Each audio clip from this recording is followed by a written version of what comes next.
নামাজ, এটা আপনার জিম্মাদারি। আপনার মেয়েরে নামাজি বানানো, এটা আপনার জিম্মাদারি। আপনার মেয়েরে পর্দানশীল বানানো, এটা আপনার জিম্মাদারি। আপনার ঘরের সবাই নামাজ পড়ে, খোদার কসম এটা আপনার প্রাপ্য।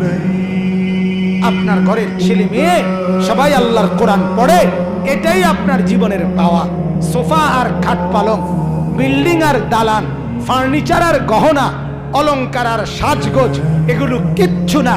এগুলো ধোঁকা, ধোঁকা, ধোঁকা, ধোঁকা। দুনিয়া ধোঁকা, দুনিয়া ধোঁকা। আমার বাপ দুনিয়া ধোঁকা, তামসার দুনিয়া ধোঁকা।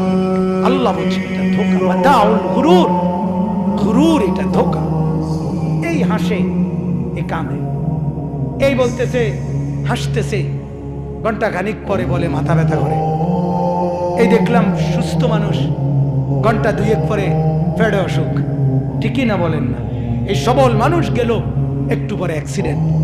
হ্যাঁ, এই তো ধোঁকা। এই দেখলাম একরকম, ক্ষণিকে বদলে গেলে হয়। এই আলো, এই অন্ধকার, এই রাত, এই দিন, এই বদলে যায়।